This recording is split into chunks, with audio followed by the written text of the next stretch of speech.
Well, good morning. It's Robert Giorgione for robertgiorgione.com, your friendly roving sommelier.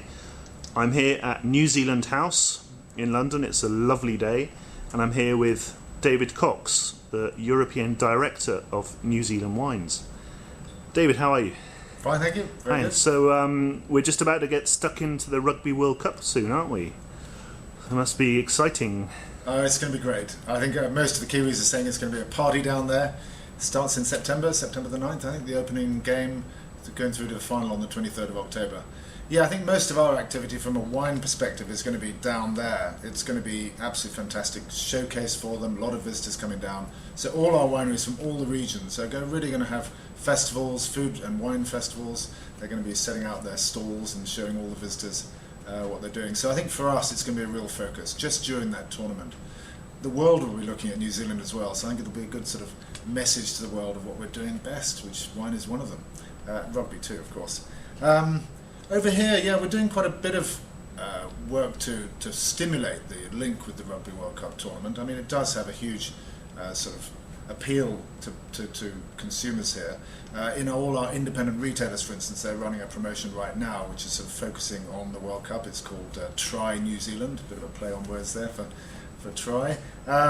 And when we come to Imbibe, which is the Imbibe Live, the on-trade show, which is coming up in Earls Court next month actually, 5th and 6th of July, again we're putting up a bit of a rugby theme there. A little bit different. Anyone coming to that show is going to see our New Zealand wine stand, and it won't be just bottles on counters. We're going to have a rugby pitch, and 15 bottles will be laid out in all the positions on the rugby pitch, and we're going to put each wine varietal sort of corresponding with its place on the pitch. So sort of the real glory boys of Sauvignon Blanc will be the two wingers, sort of good meaty Cabernet blends, and Syrahs are going to be the front row, and a bit of a sort of a ducking and diving scrum half will be a rosé, and so on. So a little bit of fun. We're going to have a good varietal demonstrating what we do in New Zealand for each of the sort of places on the pitch, and they're going to be tasted blind, and anyone coming to the booth will be able to have a little think about what the varietal is and talk to us about what it represents from New Zealand. That sounds great. Yeah. Sounds a real bit of fun as well, but also to enjoy some wonderful wines. Absolutely. Great. I used to play a bit of rugby myself, David, and I used to play prop forward, right in the front row of the scrum.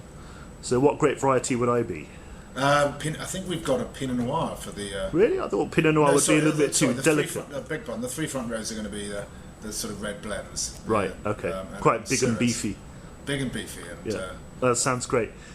Speaking of wine, the 2011 vintage is in right now, isn't it? So how's it looking? It is, actually. We're about to actually issue our sort of vintage report.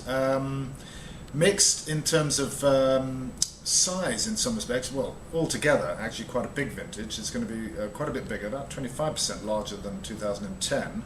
And before there's sharp intakes of breath from everybody, we're fairly relaxed about that, to be honest, because our worldwide sales have been going up really, really very well in many respects in all the sort of developed markets and some of the sort of developing markets. So we're really catching up. We're making a vintage which is going to be about the same size as the sales we're making worldwide. So yes, it's going to be our record vintage, about 328,000 tonnes, but we're pretty relaxed. But when I said mixed, yes, South Island really great, good weather, good patterns, as I said, quite a lot larger.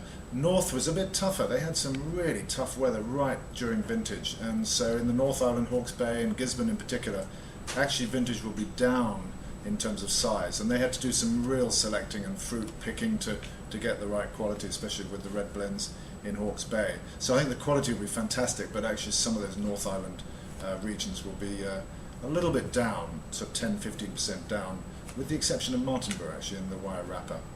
But the rest, yes, up, good quality. The Sauvignon Blanc vintage we think is going to be outstanding again.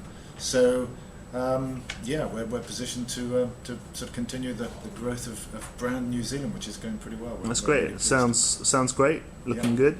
And thanks very much. It's a pleasure. Good to see you again. Thanks, David.